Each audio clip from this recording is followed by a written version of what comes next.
ಎಲ್ಲರಿಗೂ ನಮಸ್ಕಾರ. ಹಾವುಗಳು ಹೆಸರು ಕೇಳ್ತಾ ಇದ್ದ ಹಾಗೇನೆ ಭಯ ಆಗುತ್ತೆ. ಹಾವುಗಳು ಈ ಭೂಮಿ ಮೇಲೆ ಮನುಷ್ಯರಿಗಿಂತ ಮೊದಲೇ ಬಂದವು. ಸುಮಾರು 240 ಮಿಲಿಯನ್ ವರ್ಷಗಳ ಹಿಂದೆ. ಇಡೀ ಜಗತ್ತಲ್ಲಿ ಸುಮಾರು 2600 ಹಾವುಗಳ ಪ್ರಭೇದ ಇದೆಯಂತೆ. ಭಾರತದಲ್ಲಿ ಸುಮಾರು 300 ಪ್ರಭೇದಗಳು ಇವೆಯಂತೆ. ಆ 300 ಪ್ರಭೇದಗಳಲ್ಲಿ 52 ಹಾವುಗಳು ವಿಷಕರವಾದವು. ಆ 52 ಹಾವುಗಳಲ್ಲಿ 7 ಹಾವುಗಳು ಜೀವವನ್ನು ತೆಗೆಯಬಲ್ಲಂಥ ಮಹಾವಿಷವನ್ನು ಒಳಗೊಂಡಿವೆ. ಹಾವುಗಳ ಬಗ್ಗೆ ಇರತಕ್ಕಂಥ ನಂಬಿಕೆಗಳು, ಭಯ, ಮೂಢನಂಬಿಕೆ ಅಪಾರ.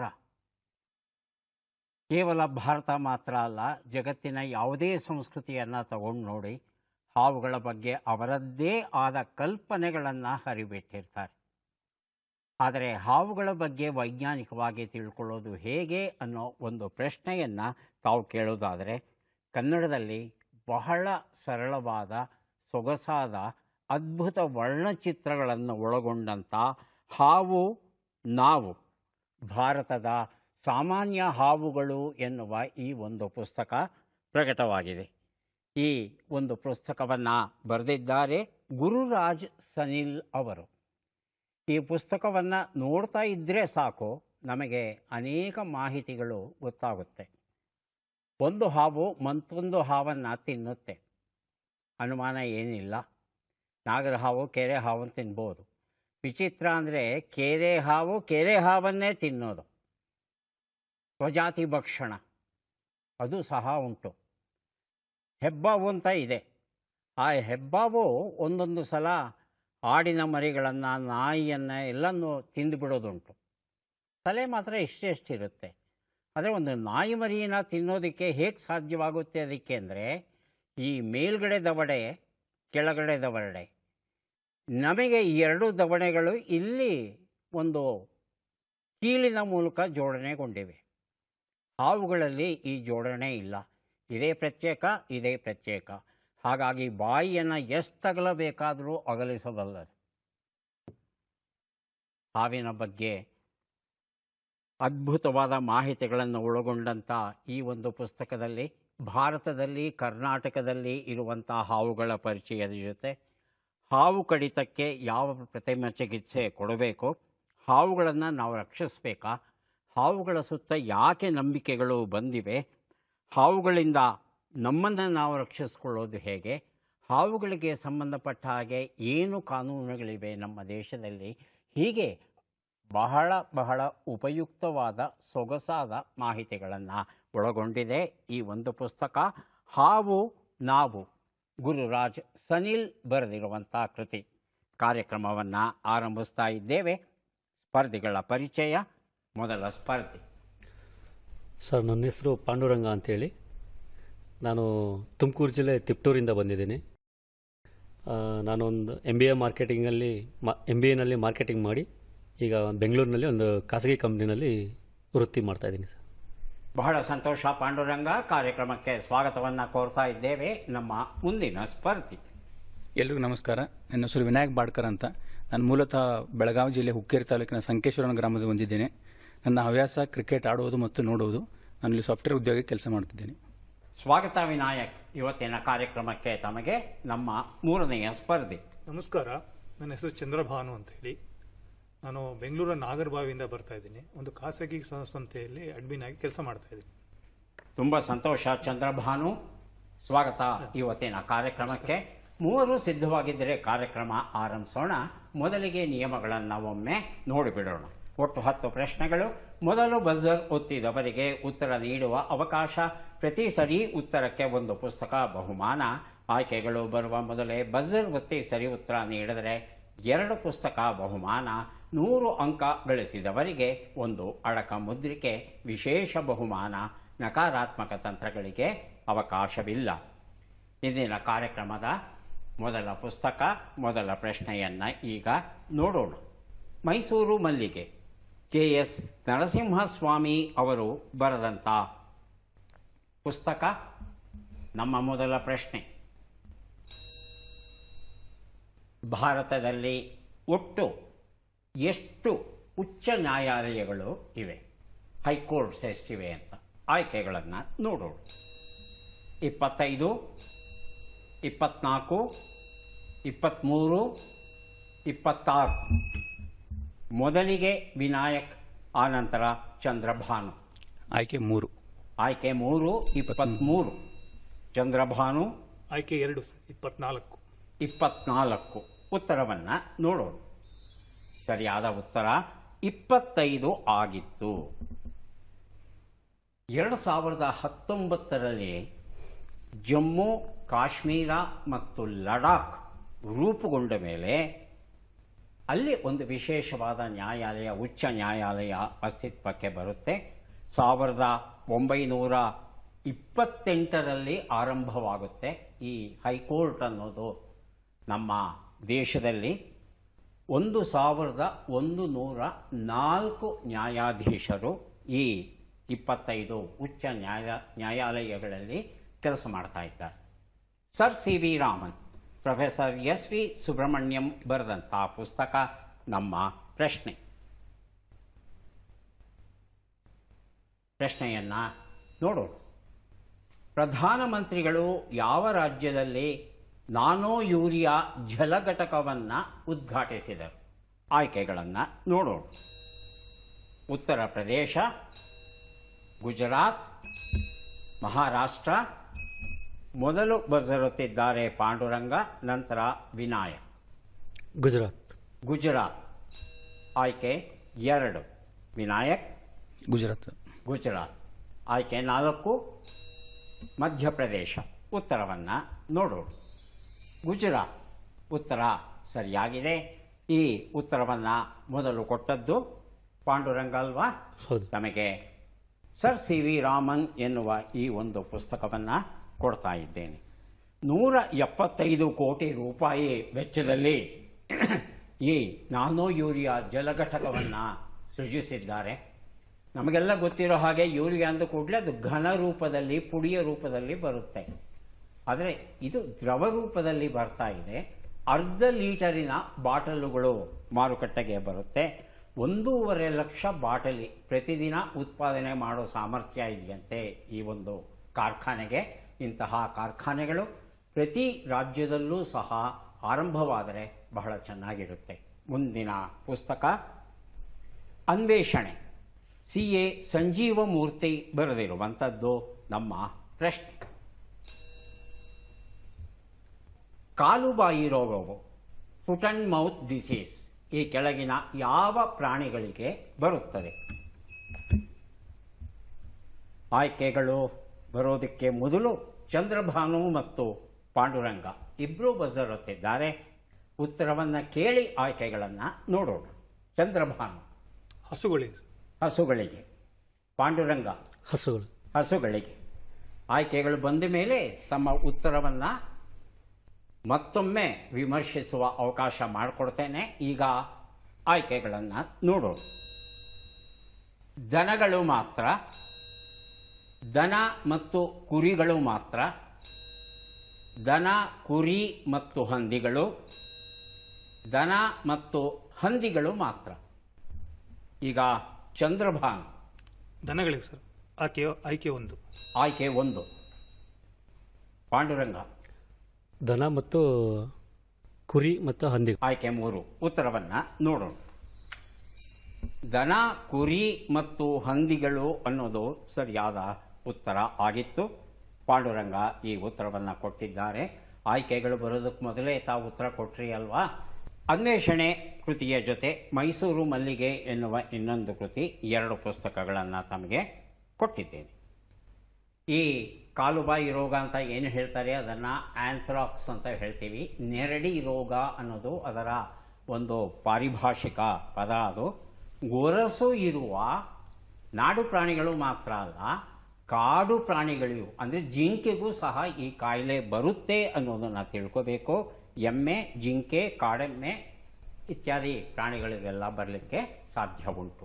ಕೊರೋನಾ ವೈರಸ್, ಚೆಲುವರಾಜು HL ಬರೆದಿರುವಂಥದ್ದು ಪ್ರಶ್ನೆ. ಏಕರೂಪ ನಾಗರಿಕ ಸಂಹಿತೆಯ ಕರಡು ಪ್ರತಿಯನ್ನು ಯಾವ ರಾಜ್ಯದಲ್ಲಿ ಸಿದ್ಧಪಡಿಸಲಾಗುತ್ತಿದೆ? ಈಗ ಆಯ್ಕೆಗಳನ್ನು ನೋಡೋಣ. ಗುಜರಾತ್, ಉತ್ತರ ಪ್ರದೇಶ, ರಾಜಸ್ಥಾನ, ಉತ್ತರಾಖಂಡ್. ಮೊದಲಿಗೆ ವಿನಾಯಕ್, ಆನಂತರ ಪಾಂಡುರಂಗ್. ಉತ್ತರಾಖಂಡ್ ಸರ್. ಉತ್ತರಾಖಂಡ್ 4 ಆಯ್ಕೆ 4. ಉತ್ತರಾಖಂಡ್ ಅಂತ ಹೇಳ್ತಾ ಇದ್ದಾರೆ. ಹೌದಾ ಪಾಂಡುರಂಗ? ಗುಜರಾತ್. ಉತ್ತರವನ್ನು ನೋಡೋಣ. ಉತ್ತರಾಖಂಡ್ ಉತ್ತರ ಸರಿಯಾಗಿದೆ. ವಿನಾಯಕ್, ಕೊರೋನಾ ವೈರಸ್ ಚಿಲುಬರಾಜು HL ಬರೆದಂಥ ಪುಸ್ತಕವನ್ನು ತಮಗೆ ಕೊಡ್ತಾ ಇದ್ದೇವೆ. ಸುಪ್ರೀಂ ಕೋರ್ಟ್ ಜಡ್ಜ್ ಆಗಿರ್ತಕ್ಕಂಥ ರಂಜನಾ ದೇಸಾಯಿ ಅವರ ಅಧ್ಯಕ್ಷತೆಯಲ್ಲಿ ಹೈಕೋರ್ಟ್ ಜಡ್ಜ್ ಪ್ರಮೋದ್ ಕೊಹ್ಲಿ, ಮುಖ್ಯ ಕಾರ್ಯದರ್ಶಿ ಶತ್ರುಘ್ನ ಸಿನ್ಹಾ, ಮನು ಗೌರ್, ಸುರೇಖಾ ಗಂಗುವಾಲ್ ಮುಂತಾದ ಅನೇಕ ಈ ಕ್ಷೇತ್ರದಲ್ಲಿ ಯಾರು ಪರಿಣಿತರಿದ್ದಾರೋ ಅವರೆಲ್ಲ ಸೇರಿ ಇದರ ಕರಡು ಪ್ರತಿಯನ್ನು ಉತ್ತರಾಖಂಡಲ್ಲಿ ಸಿದ್ಧಪಡಿಸ್ತಾ ಇದ್ದಾರೆ. ಸನ್ಮತಿ, ನಾಡೋಜ ಪ್ರೊಫೆಸರ್ ಹಂಪನ ಅವರ 80ರ ಸವಿ ನೆನಪು. ಅನುವಾದಕರು ಡಾಕ್ಟರ್ SP ಪದ್ಮಪ್ರಸಾದ್. ಪ್ರಶ್ನೆ: ಬಿಟ್ಟ ಅಕ್ಷರಗಳನ್ನು ತುಂಬಿ. ಮಂ, ರಾ, ಮು, ಬ, ರು.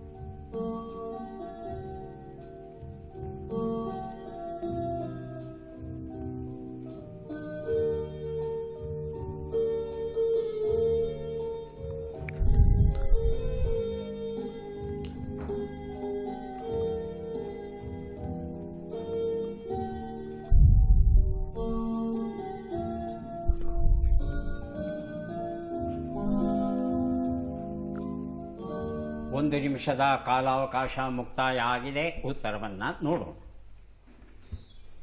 ಮಂಡ್ಯದ ರಾಗಿ ಮುದ್ದೆ ಬಸ್ಸಾರು ಸರಿಯಾದ ಉತ್ತರ ಆಗಿತ್ತು. ಮುಂದಿನ ಪುಸ್ತಕ ಡಾಕ್ಟರ್ ರಾಧಾ ಕುಲಕರ್ಣಿ ಬರೆದ ವೈಚಾರಿಕ ಅಭಿವ್ಯಕ್ತಿ. ನಮ್ಮ ಪ್ರಶ್ನೆ: ಈ ಕೆಳಗಿನ ಲೆಕ್ಕಗಳನ್ನು ಪೂರ್ಣಗೊಳಿಸಿ ಉತ್ತರಗಳನ್ನೆಲ್ಲ ಕೂಡಿ ಅಂತಿಮ ಉತ್ತರವನ್ನು ನೀಡಿ. ಲೆಕ್ಕಗಳು ಈಗ ಬಂದಿವೆ. 45 + 32, 88 - 58, 20 × 18, 350 / 5.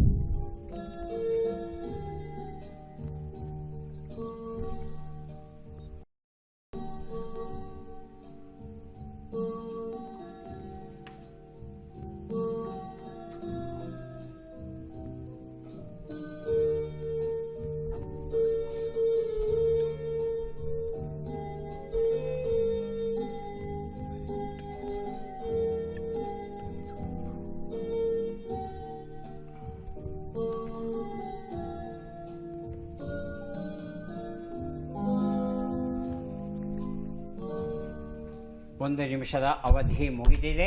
ಯಾರು ಉತ್ತರ ಕೊಡ್ತಾ ಇಲ್ಲ ಅಂದರೆ ಸರಿಯಾದ ಉತ್ತರವನ್ನು ನೋಡೋಣ. ಒಂದು ಉತ್ತರ 77, 30, 360, 70 ಎಲ್ಲವನ್ನ ಕೂಡಿದರೆ 537 ಬಂದಿದೆ. ಮುಂದಿನ ಪುಸ್ತಕ ಮತ್ತು ಪ್ರಶ್ನೆಗೆ ಈಗ ಹೋಗೋಣ. ವಿಶ್ವಕವಿ ರವೀಂದ್ರನಾಥ ಒಂದು ರಂಗದರ್ಶನ. ಡಾಕ್ಟರ್ ಗೀತಾ ಸೀತಾರಾಮ್ ಬರೆದಿರುವಂಥದ್ದು ನಮ್ಮ ಪ್ರಶ್ನೆ. ಈ ಪದ್ಮ ಪುರಸ್ಕೃತರನ್ನು ಗುರುತಿಸಿ. ಚಿತ್ರವನ್ನು ನೋಡೋಣ.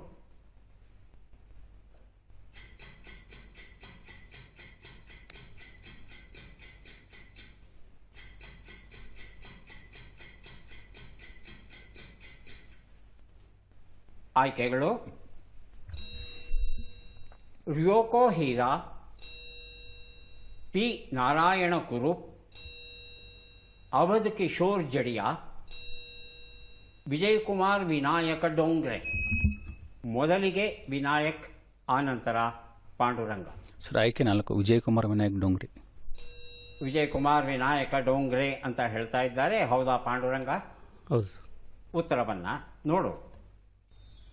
ವಿಜಯ್ ಕುಮಾರ್ ವಿನಾಯಕ ಡೋಂಗ್ರೆ ಉತ್ತರ ಸರಿಯಾಗಿದೆ. ವಿಶ್ವಕವಿ ರವೀಂದ್ರನಾಥ ಈ ಒಂದು ಪುಸ್ತಕವನ್ನ ಕೊಟ್ಟಿದ್ದೇನೆ. ಮುಂಬೈಯಲ್ಲಿದ್ದಾರೆ. ಇವರು ಮೂಲತಃ ವೈದ್ಯರು. ಮಹಾರಾಷ್ಟ್ರದಲ್ಲಿ ಇರ್ತಕ್ಕಂಥ ಗ್ರಾಮೀಣ ಪ್ರದೇಶದಲ್ಲಿ, ನಗರ ಪ್ರದೇಶದಲ್ಲಿ ಕುಷ್ಠರೋಗಿಗಳು ಎಷ್ಟಿದ್ದಾರೆ ಅವರಿಗೆ ಆರೈಕೆಯನ್ನು, ಚಿಕಿತ್ಸೆಯನ್ನು ನೀಡುವ ಕೆಲಸದಲ್ಲಿ ತಮ್ಮ ಇಡೀ ಜೀವಮಾನವನ್ನು ಕಳೆದಿದ್ದಾರೆ. ಆ ಒಂದು ಹಿನ್ನೆಲೆಯಲ್ಲಿ ಇವರಿಗೆ ಪದ್ಮಶ್ರೀ ಗೌರವ ದೊರೆತಿದೆ. ಸಂಗೀತಗಾರರು, ಹಾಸ್ಯ ಪ್ರಸಂಗಗಳು. ಸಂಕಲನ ಎಸ್ ಶಶಿಧರ್. ಪ್ರಶ್ನೆಯನ್ನು ನೋಡೋಣ. ಈ ಅಕ್ಷರಗಳನ್ನು ಸರಿಯಾಗಿ ಜೋಡಿಸಿ. ಅಕ್ಷರಗಳು ಕೋ, ರು, ನೆ, ಟಿ, ಕ, ಯ, ರ, ಋತಂ.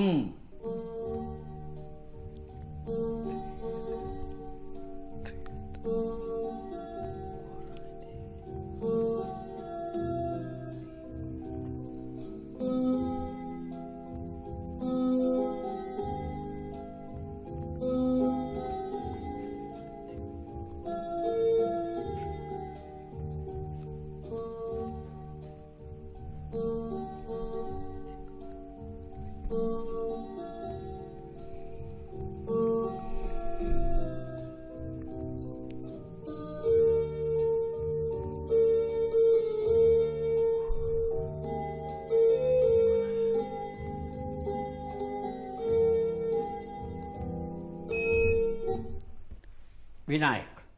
ಸರ್ ತಿರುಕನ. ಜೋರಾಗಿ ಹೇಳಿ. ತಿರುಕನ. ತಿರುಕನ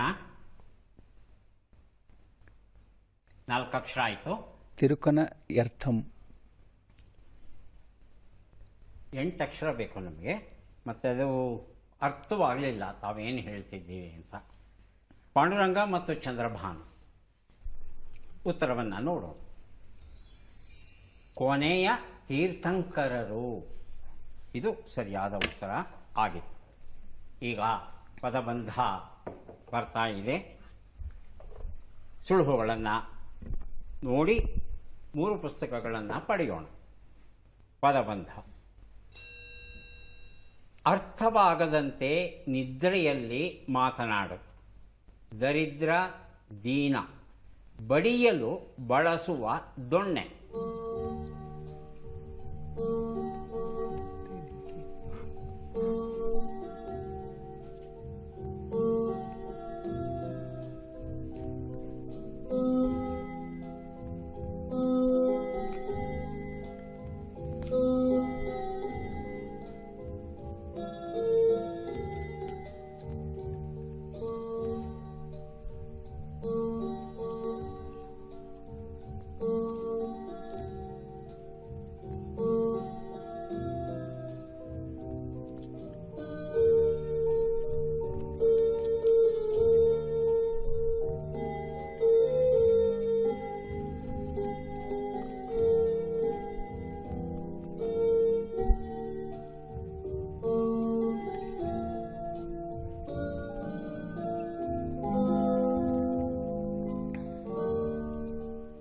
ಮೊದಲನೇ ಶಬ್ದವನ್ನು ನಾನು ಕೊಡ್ತೇನೆ. ಆ ನಂತರ ತಾವು ಬೇರೆ ಶಬ್ದಗಳನ್ನು ಕೊಡೋದಕ್ಕೆ ಪ್ರಯತ್ನಿಸಬಹುದು. ಒಂದು ಉತ್ತರ.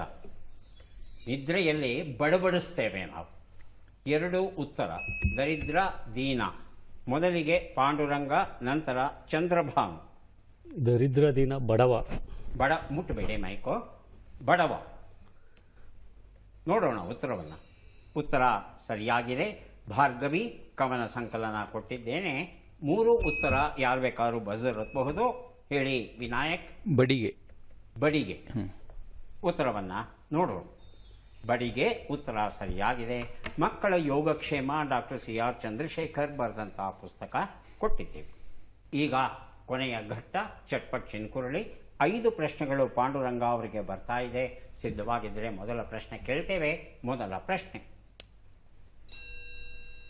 ಮಂಡೆಗೆ ನೀರು ತಳಿ ಎನ್ನುವ ನುಡಿಗಟ್ಟಿನ ಅರ್ಥವೇನು? ಅಭಿಷೇಕವನ್ನು ಮಾಡು, ಪ್ರೋಕ್ಷಣೆಯನ್ನು ಮಾಡು. ಪ್ರೋಕ್ಷಣೆಯನ್ನು ಮಾಡು. ಮುಂದಿನ ಪ್ರಶ್ನೆ, ಹಲ್ಲು ಕಿಸಿ ಎಂಬ ಅರ್ಥವನ್ನು ಕೊಡುವ ಶಬ್ದ ಯಾವುದು? ಗಿಂಜು, ಗಿಂಜಲು. ಗಿಂಜು. ಮುಂದಿನ ಪ್ರಶ್ನೆ, ಗರುಡನ ತಾಯಿಯ ಹೆಸರೇನು? ಕದ್ರು, ವಿನತೆ. ಕದ್ರು. ಮುಂದಿನ ಪ್ರಶ್ನೆ, ಈ ಗಾದೆಯನ್ನು ಪೂರ್ಣಗೊಳಿಸಿ. ಹುತ್ತವನ್ನು ಬಡಿದರೆ. ಮುಂದಿನ ಪ್ರಶ್ನೆ, ಒಗಟನ್ನು ಬಿಡಿಸಿ. ಮಣ್ಣಿನಲ್ಲೇ ಹುಟ್ಟಿ ಮಣ್ಣಿನಲ್ಲೇ ಬೆಳೆದು ಮಣ್ಣಿನೊಳಗೆ ಸಾವು. ಉತ್ತರವನ್ನು ನೋಡ್ತಾ ಹೋಗೋಣ. ಒಂದು ಉತ್ತರ, ಮಂಡೆಗೆ ನೀರು ತಳಿ ಅಭಿಷೇಕವನ್ನು ಮಾಡು, ತಾವು ಕೊಟ್ಟಿಲ್ಲ. 2ನೇ ಪ್ರಶ್ನೆಗೆ ಉತ್ತರ ಹಲ್ಲು ಕಿಸಿ ಗಿಂಜು, ಸರಿಯಾಗಿ ಕೊಟ್ಟಿದ್ದೀರಿ. 3ನೇ ಪ್ರಶ್ನೆಗೆ ಉತ್ತರ ಗರುಡನ ತಾಯಿ ಹೆಸರು ವಿನತೆ, ತಾವು ಕದ್ರು ಅಂತ ಹೇಳಿದ್ರಿ. 4ನೇ ಪ್ರಶ್ನೆಗೆ ಉತ್ತರ ತಾವು ಕೊಟ್ಟಿಲ್ಲ. ಹುತ್ತವನ್ನು ಬಡಿದರೆ ಹಾವು ಸಾಯುವುದೇ, ಸರಿಯಾದ ರೂಪ ಆಗಿತ್ತು. 5ನೇ ಪ್ರಶ್ನೆಗೆ ಮಡಕೆ ಉತ್ತರ ಆಗಿತ್ತು. ಹಾಗಾಗಿ ಒಂದು ಪ್ರಶ್ನೆಗೆ ಮಾತ್ರ ತಾವು ಸರಿ ಉತ್ತರ ಕೊಟ್ಟಿದ್ದೀರಿ. ಒಂದು ಪುಸ್ತಕವನ್ನು ತಮಗೆ ಕೊಟ್ಟಿದ್ದೀವಿ. ವಿನಾಯಕ್, 5 ಪ್ರಶ್ನೆಗಳು. ಸಿದ್ಧವಾಗಿದ್ದೀರಾ? ಮೊದಲ ಪ್ರಶ್ನೆ, ಮಕ್ಕಳಾಟ ಎನ್ನುವ ನುಡಿಗಟ್ಟಿನ ಅರ್ಥವೇನು? ಮಾಡಲು ಕಷ್ಟವಾಗಿರು, ಮಾಡಲು ಸುಲಭವಾಗಿರು. ಮಾಡಲು ಸುಲಭವಾಗಿರು. ಹ? ಮಾಡಲು ಸುಲಭವಾಗಿರು. ಮುಂದಿನ ಪ್ರಶ್ನೆ, ಕಿರಿದಾದ ಬಾಯುಳ್ಳ ಪಾತ್ರೆ ಎಂಬ ಅರ್ಥವನ್ನು ಕೊಡುವ ಶಬ್ದ ಯಾವುದು? ಗಿಂಡಿ, ಗಿಂಡು. ಗಿಂಡಿ. ಮುಂದಿನ ಪ್ರಶ್ನೆ, ರಾವಣನು ಸೀತೆಯನ್ನು ಅಪಹರಿಸಿರುವ ಸುದ್ದಿಯನ್ನ ರಾಮನಿಗೆ ಜಟಾಯು ಅಲ್ಲದೆ ಮತ್ತೊಬ್ಬರು ಹೇಳಿದರು, ಯಾರು? ಕಬಂಧ, ಸುಬಾಹು. ಸುಬಾಹು. ಮುಂದಿನ ಪ್ರಶ್ನೆ, ಈ ಗಾದೆಯನ್ನು ಪೂರ್ಣಗೊಳಿಸಿ. ಬೆಲ್ಲ ಇದ್ದ ಕಡೆ ಇರುವೆ, ಬೆಲ್ಲ ಇದ್ದ ಕಡೆ ಇರುವೆ ಜಾಸ್ತಿ. ಇರುವೆ ಜಾಸ್ತಿ. ಜಾಸ್ತಿ. 5ನೇ ಪ್ರಶ್ನೆ, ಈ ಒಗಟನ್ನು ಬಿಡಿಸಿ. ಮಣಿಮಣಿಗಾರ, ಮಣಿಶೃಂಗಾರ, ರಾಜಕುಮಾರ, ಮುಟ್ಟಿದರೆ ಮಾತ್ರ ಶಂಭೋ ಶಂಕರ. ಉತ್ತರವನ್ನು ನೋಡ್ತಾ ಹೋಗೋಣ. ಒಂದು ಉತ್ತರ, ಮಕ್ಕಳಾಟ ಮಾಡಲು ಸುಲಭವಾಗು, ಸರಿಯಾದ ಉತ್ತರ ಕೊಟ್ಟಿದ್ದೀರಿ. 2ನೇ ಪ್ರಶ್ನೆಗೆ ಉತ್ತರ ಗಿಂಡಿ, ಸರಿಯಾಗಿದೆ. 3ನೇ ಪ್ರಶ್ನೆಗೆ ಉತ್ತರ ಕಬಂಧ ಆಗಿರ್ತಾನೆ. ಕಬಂಧ ಅಂದರೆ ಯೋಜನ ದೂರ ಇರ್ತಕ್ಕಂಥ ವಿಸ್ತಾರವಾದ ಬಾಹುಗಳು ಉಳ್ಳಂಥ ಒಬ್ಬ ರಾಕ್ಷಸ. 4ನೇ ಪ್ರಶ್ನೆಗೆ ಉತ್ತರ ಬೆಲ್ಲ ಇದ್ದ ಕಡೆ ನೊಣಗಳು ಇರುತ್ತವೆ. ಇರುವೆಗಳು ಬರಬಹುದು ಇಲ್ಲ ಅಂತಲ್ಲ, ಆದರೆ ಗಾದೆಯ ಸ್ವರೂಪ ಇರೋದು ನೊಣಗಳು. ಹಾಗಾಗಿ ಅದನ್ನೇ ಸರಿ ಅಂತ ಸ್ವೀಕರಿಸಬೇಕಾಗುತ್ತೆ. ಮುಂದಿನ ಪ್ರಶ್ನೆಗೆ ಸರಿಯಾದ ಉತ್ತರ ಚೇಳಿನ ವರ್ಣನೆ ಆಗಿತ್ತು. ಹಾಗಾಗಿ 2 ಪ್ರಶ್ನೆಗೆ ಸರಿ ಉತ್ತರ ಕೊಟ್ರ 2 ಪುಸ್ತಕಗಳನ್ನು ತಮಗೆ ಕೊಡ್ತಾ ಇದ್ದೇವೆ. ಈಗ ಅವಕಾಶ ಚಂದ್ರಭಾನು. ಮಕ್ಕಿ ಕಾ ಮಕ್ಕಿ ಎನ್ನುವ ನುಡಿಗಟ್ಟಿನ ಅರ್ಥವೇನು? ಹೇಗಿತ್ತೋ ಹಾಗೆ ನೊಣಕ್ಕೆ ನೊಣವನ್ನ ಕೊಲ್ಲು. ಹೇಗಿತ್ತೋ ಹಾಗೆ. ಮುಂದಿನ ಪ್ರಶ್ನೆ, ಪರಚು ಎಂಬ ಅರ್ಥವನ್ನು ಕೊಡುವ ಶಬ್ದ ಯಾವುದು? ಗಿಬರು, ಸಿಬಿರು. ಗಿಬರು. ಮುಂದಿನ ಪ್ರಶ್ನೆ, ಹಿಡಿಂಬೆಯ ಮತ್ತೊಂದು ಹೆಸರೇನು? ಕಮಲಪಾಲಿಕಾ, ಕಮಲಾಕ್ಷಿ. ಕಮಲಾಕ್ಷಿ. ಮುಂದಿನ ಪ್ರಶ್ನೆ, ಈ ಗಾದೆಯನ್ನು ಪೂರ್ಣಗೊಳಿಸಿ. ಉದ್ದು ಎಷ್ಟು ಉಬ್ಬಿದರೂ. ಮುಂದಿನ ಪ್ರಶ್ನೆ, ಈ ಒಗಟನ್ನು ಬಿಡಿಸಿ. ಮಡಕೆ, ಮಡಕೆ ಒಳಗೆ ಕುಡಿಕೆ, ಕುಡಿಕೆ ಒಳಗೆ ಶಂಖ, ಶಂಖದೊಳಗೆ ಸಮುದ್ರ. ತೆಂಗಿನಕಾಯಿ. ಉತ್ತರವನ್ನು ನೋಡ್ತಾ ಹೋಗೋಣ. ಒಂದು ಉತ್ತರ, ಮಕ್ಕಿ ಕಾ ಮಕ್ಕಿ, ಹೇಗಿತ್ತೋ ಹಾಗೆ, ಸರಿಯಾಗಿದೆ. 2 ಉತ್ತರ, ಗೀರು, ಪರಚು, ಗಿಬುರು, ಸರಿಯಾಗಿದೆ. 3 ಉತ್ತರ, ಹಿಡಿಂಬೆಯ ಮತ್ತೊಂದು ಹೆಸರು ಕಮಲಪಾಲಿಕಾ ಆಗಿತ್ತು, ತಾವು ತಪ್ಪು ಉತ್ತರ ಕೊಟ್ರಿ. 4ನೇ ಪ್ರಶ್ನೆಗೆ ಉತ್ತರ ಉದ್ದು ಎಷ್ಟು ಉಬ್ಬಿದರೂ ತಬಲವಾಗದು, ಸರಿಯಾದ ರೂಪ, ತಾವು ಕೊಟ್ಟಿಲ್ಲ. 5ನೇ ಪ್ರಶ್ನೆಗೆ ಉತ್ತರ ಎಳನೀರು, ತೆಂಗಿನಕಾಯಿ, ಪರವಾಗಿಲ್ಲ, ಅಂತ ದೊಡ್ಡ ವ್ಯತ್ಯಾಸ ಏನೂ ಇಲ್ಲ, ಉತ್ತರ ಸರಿ ಅಂತ ಸ್ವೀಕರಿಸಿ 3 ಪುಸ್ತಕಗಳನ್ನು ತಮಗೆ ಕೊಡ್ತಾ ಇದ್ದೇವೆ. ಈಗ ಯಾರಿಗೆ ಎಷ್ಟು ಪುಸ್ತಕ ಬಂದಿದೆ ಅದನ್ನು ನೋಡುವ ಕ್ಷಣ ಬಂತು. ಮೊದಲ ಅವಕಾಶ ಪಾಂಡುರಂಗ ಅವರಿಗೆ 5 ಪುಸ್ತಕಗಳು ದೊರೆಯುತ್ತಾ ಇವೆ. ಪುಸ್ತಕಗಳನ್ನು ಸ್ವೀಕರಿಸಿ ಕಾರ್ಯಕ್ರಮದಲ್ಲಿ ಭಾಗವಹಿಸಿದ್ದಕ್ಕೆ ಅಭಿನಂದನೆಗಳು.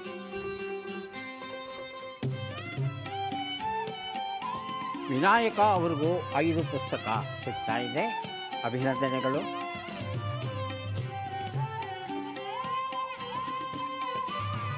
ಚಂದ್ರಭಾನು ಅವರಿಗೆ 3 ಪುಸ್ತಕ. ಅಭಿನಂದನೆಗಳು.